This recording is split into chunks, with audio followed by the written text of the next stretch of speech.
जय जय श्री राम। हम कथा सुनाते राम शकल गोरे धाम के। हम कथा सुनाते राम शकल गोरे धाम के। ये रामायण है पण कथा श्री राम के। रामायण है पण कथा श्री राम। जय श्री राम, जय श्री राम, जय श्री राम, जय श्री राम। हम कथा सुनाते राम सकल गोरे धाम के। रामायण है पण कथा श्री राम के।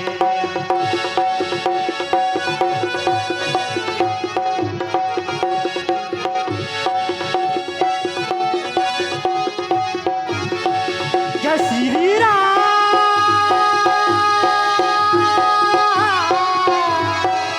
जय श्री राम, जय श्री राम, जय श्री राम। हम कथा सुनाते राम शकल गोरे धाम के। रामायण है, रामायण है पण कथा श्री राम के।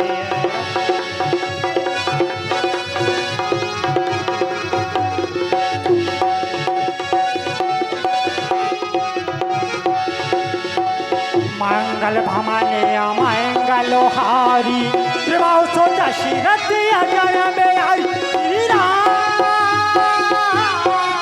जय श्री राम, जय श्री राम, जय श्री राम। हम कथा सुनाते, हम कथा सुनाते राम शकल गोरे धाम के। रामायण है पण कथा श्री राम के।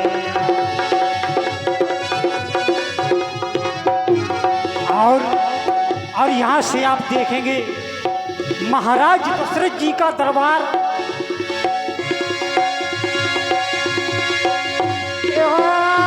मंगल भमने मंगल भमने अमंगल हारे।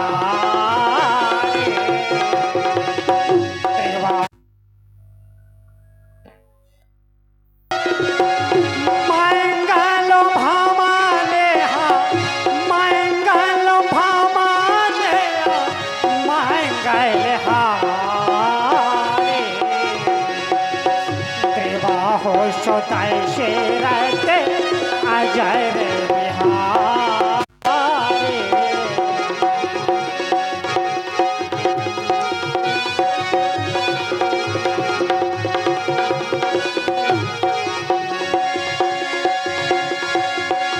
एक ही बार हाँ, एक ही बार ये पति मैंने मारे।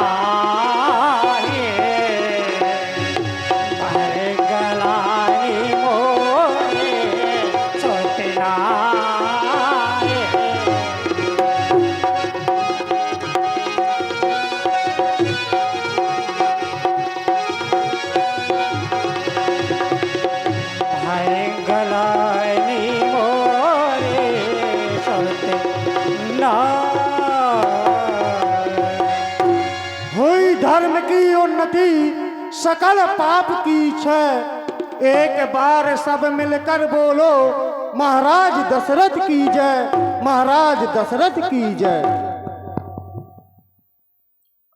अयोध्या दरबार के एवं श्रेष्ठ एवं ज्येष्ठ मंत्रियों में महामंत्री सखा सुमंत जी महाराज, या यूं कहा जाए साकेत नगरी पर निवास करने वाले मेरे प्रजा प्रवासियों, तुम्हें तो भली भांत ये ज्ञात है यह वह पावन नगरी है अवधपुरी। अवधपुरी ऐसी नगरी है और ऐसी पावन नगरी के हम राजा हैं। राजा चाहे जिस राज्य का हो, राजा का परम धर्म होता है प्रजा का लालन एवं पालन करना। ऐसा नीति कहती है जा सुराज प्रिय प्रजा दुखारी, स्वर्ण पावस नरक अधिकारी। जिस राजा की राज्य में प्यारी प्रजा ये दुख पाती है, वो राजा नरकगामी होता है।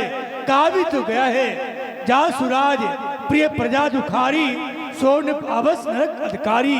और भी कहा गया, सोचिए निपत जो नीत न जाना, जहिना प्रजा प्रिय प्राण समाना। वो राजा सोचनीय है जो नीत नहीं जानता है, जिसको प्यारी प्रजा प्राणों से प्यारी नहीं है।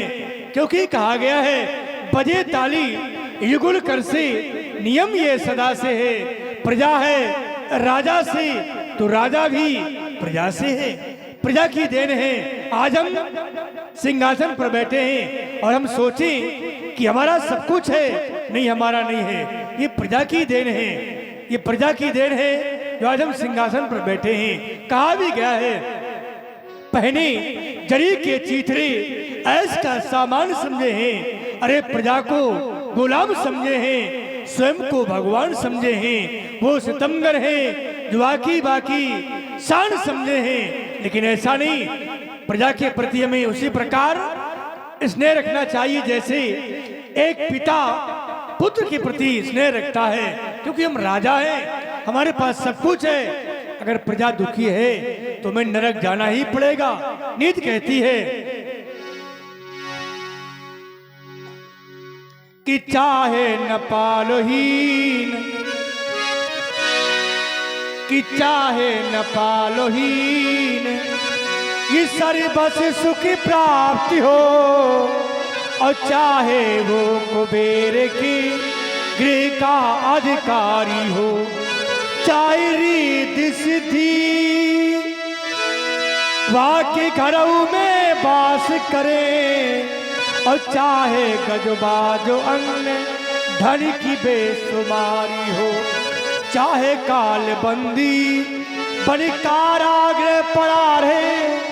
किंतु जिस राजा की राज में प्यारी प्रजा दुख पावे, वो राजा अवश्य ही नरक के अधिकारी हो।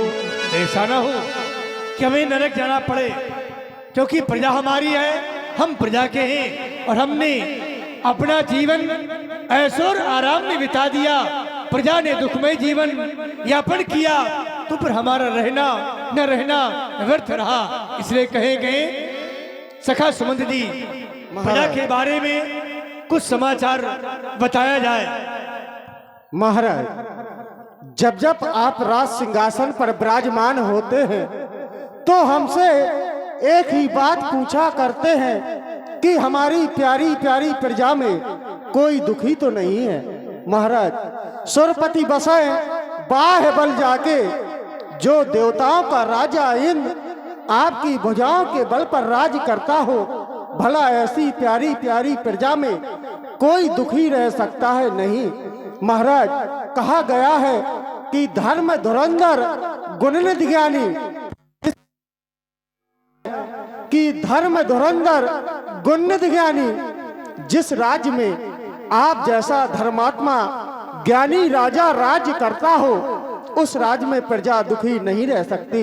महाराज, और कहा भी गया है कि मत कर परवाह किसी की, मत कर परवाह किसी की, चाहे जमाना खिलाफ हो, चलना उस राह पर जो सच्चा और साफ हो। महाराज, यज्ञशाला, पाठशाला, गौशाला सभी सुचारू रूप से चलवाई जा रही हैं। समय पर मंदिरों की पूजा की जा रही है। जो भी भिक्षुक आता है उसको भिक्षा भी दी जा रही है। आपकी प्रजा में कोई दुखी नहीं है। महाराज, प्रिय सखा, तुम्हारे द्वारा हमें ज्ञात हुआ प्यारी प्रजा सुखमयी जीवन यापन करती है। मिला जो दर्शन किया है ऊपरी दर्शन किया है। ऊपरी दर्शन में प्यारी प्रजा सुखमयी जीवन यापन करती है। जब आज हमने आंतरिक मन में विचारा और झांका तो पाया क्या कि प्रजा दुखी है कहीं न कहीं से। और दुख का कारण क्या है? मोरे सुत नहीं, अजब संतान नहीं तो राज महलों में उत्सव नहीं, वधावे नहीं बजवाए गए, गीत नहीं गाए पाए, ऐसे उत्सव मनाएंगे।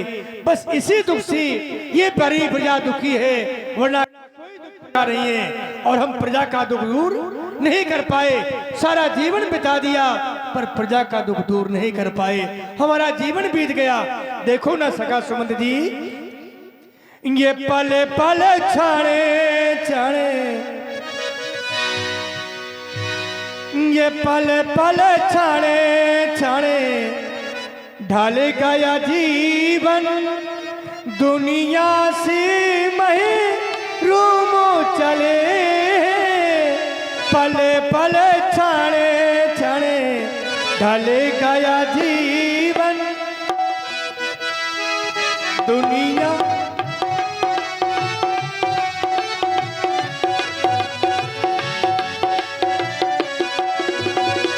पले पले छाने छाने ढाले गया जीवन, दुनिया से महरूमो चले।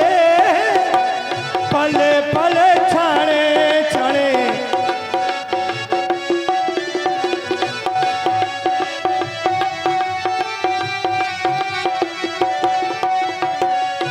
स्थिति क्या हो रही है देखो ना, ये स्याही गई, स्याही गई, सफेदी आई,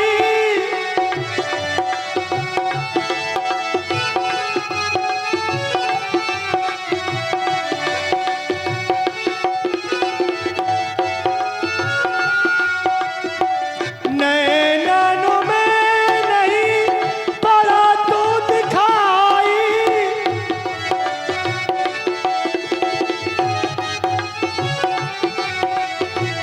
समानी हमारे मोह की भये, दुनिया से महरूमो चले। पले पले छाने छाने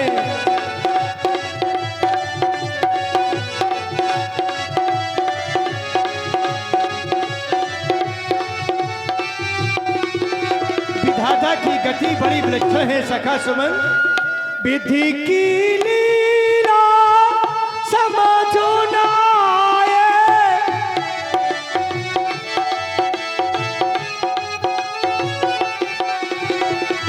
जगी सीधा सूरत निपूता जाए।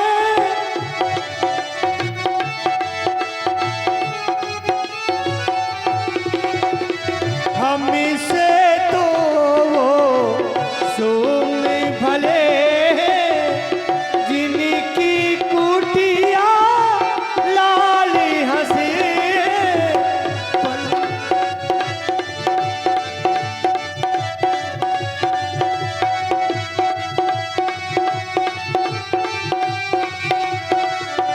बस यही हृदय में आज हमें दुख हो रहा है कि हम राजा होकर ही एक प्यारी प्रजा का दुख दूर नहीं कर पाए। हृदय में गिलानी हुई, जीवन बीत गया, कुछ नहीं कर पाए। हृदय में विचार आया, अपने हृदय की वेदना अपने पूज्य गुरुदेव को सुनाई जाए, शायद उनके द्वारा कोई इसका निवारण हो जाए। क्योंकि हमने आज तक अपने हृदय की वेदना पूज्य गुरुदेव को नहीं सुनाई। दरबार समाप्त किया जाए और हम अकेले ही जाएंगे, गुरु सदन जाएंगे। जो आज्ञा महाराज। गुरु ग्रह गया ओ तुरत मैं पाया,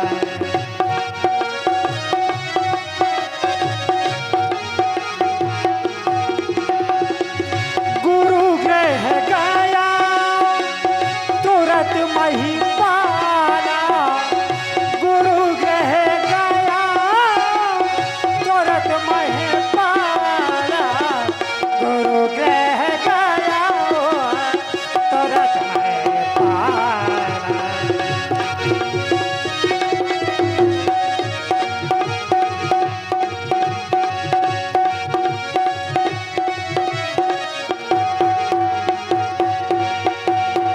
चरने लागी कर विनय विशाल, चरने लागो कर विनय विशाल। हे तपोनिष्ठ सूर्यवंश के शिरोमणि परम पूज्य देवता भूतल, ये भाग्य भूतल पर उदय हो, ये रघुवंशियों का आज है, जिनके शीश पर सुशोभित दुज मुनियों का सुंदर ताज है समदर्शी काल तीनों के ज्ञाता तुम्ही, दाता तुम्ही, इस विश्व की त्राता तुम्ही, करबद्ध सन्मुखी खड़े अवधु जिनका धाम है, हे ज्ञानियों की परम शिक्षक आप ही तो प्रणाम है। हे तपोनिष्ठ देवता प्रणाम प्रिय तो स्वामी, प्रणाम स्वीकार हो। राजेंद्र तुम्हारा महामंगल हो, कोट कोट शुभाशीष है तुम्हारे जीवन में, सुख समृद्धि की कामना करते हैं। आज तुम्हारा आगमन गुरु सदन में प्रथम बार नहीं हुआ है, अनेकों बार आना हुआ, लेकिन जब जब तुम गुरु सदन में आए हो तब तब ये जो मुखमंडल है, ये कमल के पुष्प की भात प्रफुल्लित खिलने वाला आज वही मुखमंडल आज मलिनता को धारण किए हुए है। कोई विशेष कारण है? कहो क्या बात है राजन, स्पष्ट करें, हम जानना चाहते हैं कि ये मुखमंडल आज मलिनता को धारण क्यों किए है, आज मुख में ये उदासी क्यों है? हेलो, निज दुख सुख सब गुरही सुनाया। हे तपोनिष्ठ, अब जानना चाहते हैं देवता कि उदासी का कारण क्या है। हे पूज, आप तो मेरे निज हैं और मैं जब भी आपके पास आता रहा अपना सुख आपको सुनाता रहा स्वामी, लेकिन आज मैं सुख को पीछे कर दुख सुना रहा हूं स्वामी। अब तो भली बात जानते हैं देवता कि मेरा जन्म सूर्यवंश में हुआ है, लेकिन मुझे ऐसा लगता है क्या मेरे बाद सूर्यवंश का दीपक बुझ जाएगा स्वामी।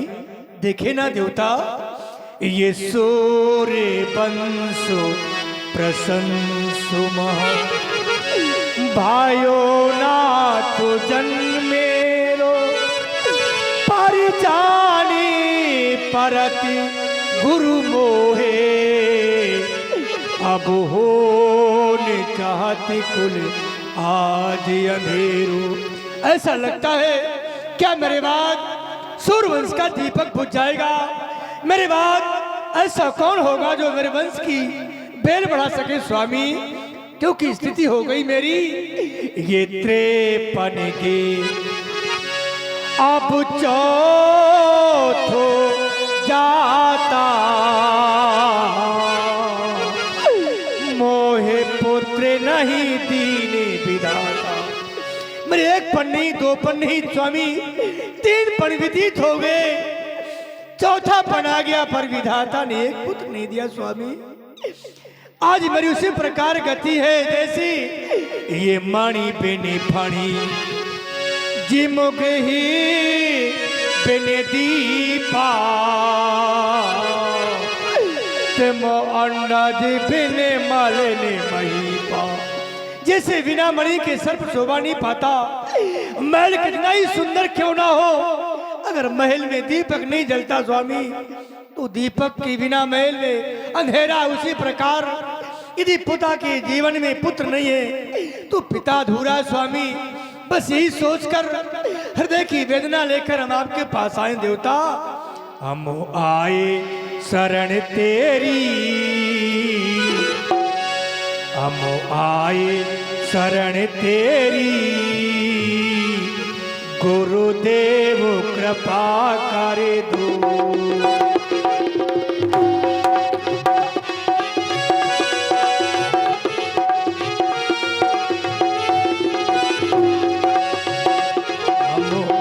आए शरण तेरी, हम आए शरण तेरी, गुरुदेव कृपा करे तू।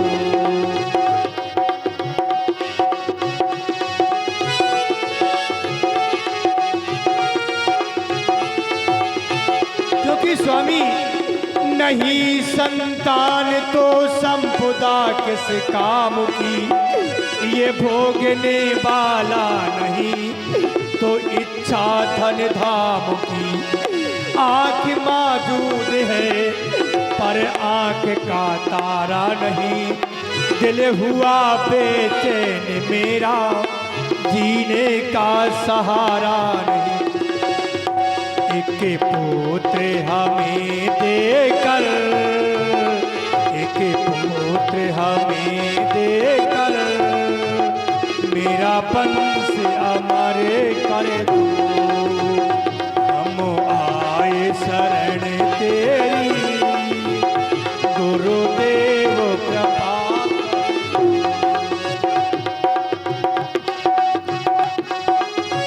बस देवता, एक पुत्र की आशा लेकर हम आपके पास आए हैं देवता। बस ये हृदय की वेदना है, ये मेरे जीवन का दुख है स्वामी। अगर किसी से पूछा जाए कि आप कैसे हैं, तो व्यक्ति कितना भी दुखी क्यों ना हो, वो यही कहेगा कि बहुत अच्छी तरह से है। क्यों? यही तो बात होगी। वो अपना दुख नहीं प्रकट करेगा। लेकिन महाराज दशरथ जी ने सर्वप्रथम अपना दुख ही हमको बतलाया। ऐसा क्यों? उसका कारण है। उसका कारण यह है कि जो निज दुख, अपना दुख और अपना सुख अपने को ही बताना चाहिए, निज को ही बताना चाहिए। अगर आप अपने को ना बताएंगे, निज को ना बताएंगे, मान लीजिए जीवन में दुख आ गया, भाई ये जीवन मिला है तो जीवन में कभी दुख भी आएगा और दुख के साथ में सुख भी आएगा। क्यों? क्योंकि वो जोड़ा है। जैसे रात्रि है तो दिन निश्चित है, और जब सुख है तो निश्चित है कि दुख भी आएगा। तो ये सुख और दुख अगर जीवन में आ जाए तो ये सुनाना किसको चाहिए? ये सुनाना उसको चाहिए जो अपना निज हो। निज किसे कहते हैं? जो अपना खास हो, उसको निज। क्यों क्यों सुनाना चाहिए? उसका भी एक कारण है। अगर दुख है अपने किसी विशेष खास निज को ये सुनाएंगे तो निश्चित है कि वो दुख के समाधान का कोई उपाय बतलाएगा। और अगर निज को ना सुनाया आपने, वो दुख अपना किसी दूसरे को सुना दिया, तो थोड़ी देर तुम्हारे सामने तो सांत्वना संवेदना व्यक्त करेगा, तुम्हें सांत्वना धैर्य बंधाएगा। लेकिन जैसे पीठ पीछे होगा, भगवान से यही कहेगा कि भले इसके जीवन में अच्छा दुख आया, आना चाहिए, पीठ पीछे हंसी करेगा। इसी प्रकार से यदि जीवन में सुख आ जाए तो सुख भी निज को ही, अपने को ही बताना चाहिए। उसका कारण कि जब अपने को बताएगा तो वो जो सुख है उसका सदुपयोग होगा। और यदि किसी पराये को अगर बतला दिया कि मुझे अपार धन मिल गया, मुझे बहुत खजाना मिल गया, तो तुम्हारे सामने तो कहेगा कि बहुत अच्छा हुआ, तुम मंदिर बनवा देना, बहुत अच्छा हुआ, भगवान ने तुम्हारी सुन ली। लेकिन जैसे पीठ पीछे हुआ तो कहेगा जाने कहां से इसको मिल गया। यानी बहुत गलत विचार आ जाएंगे उसके हृदय में। तो कभी भी जीवन में निज दुख और सुख यदि आ जाए तो कभी यत्र तत्र न सुना करके केवल अपने निज को ही सुनाना चाहिए। ये महाराज दशरथ जी से एक समाज के लिए प्रेरणा, एक संदेश जाता है। इसलिए महाराज ने पहले अपना दुख व्यक्त किया। इनके जीवन में पुत्र नहीं है। अच्छा, पुत्र नहीं है, एक इनके ही जीवन में नहीं, संसार में बहुत से ऐसे लोग हैं जिनके जीवन में पुत्र नहीं है।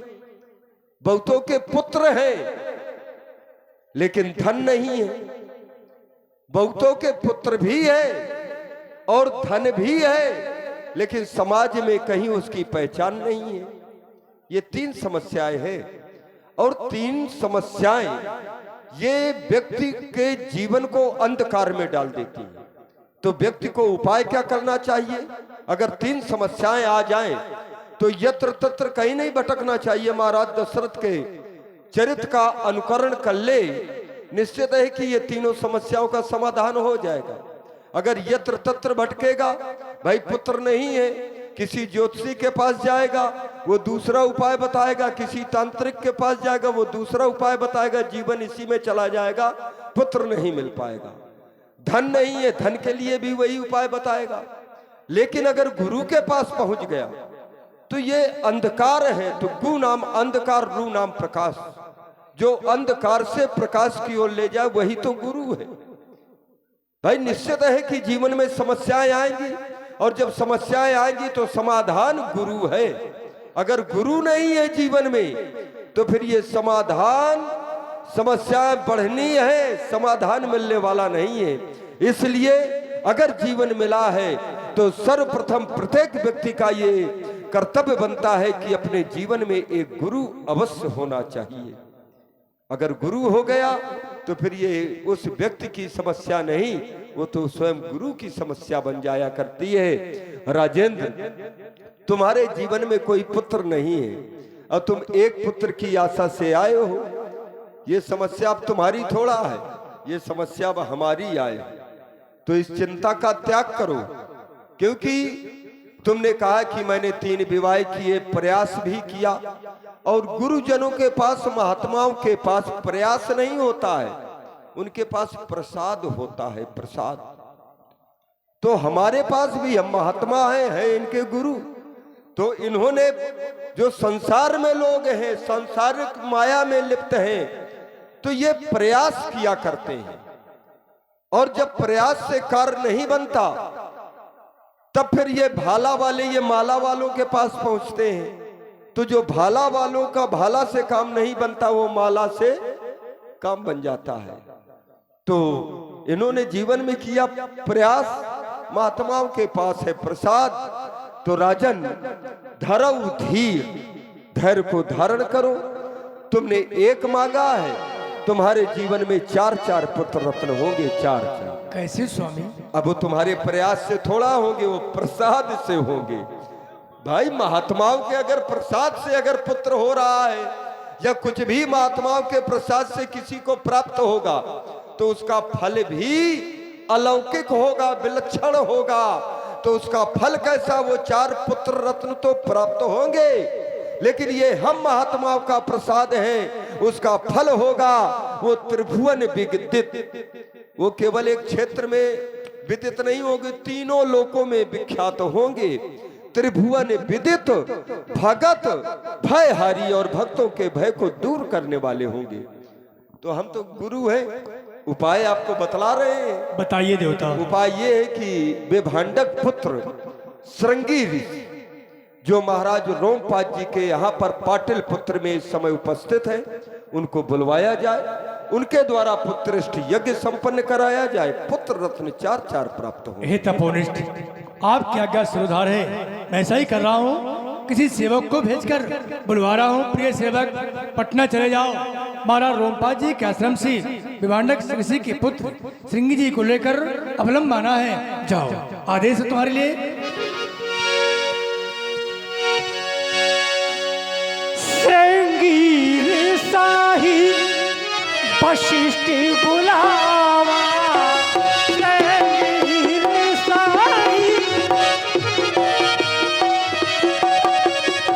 श्रृंगी साही वशिष्ठ बुलावा, पौत्र का मोतो न्याय करावा, पौत्र का मोतो न्याय करावा।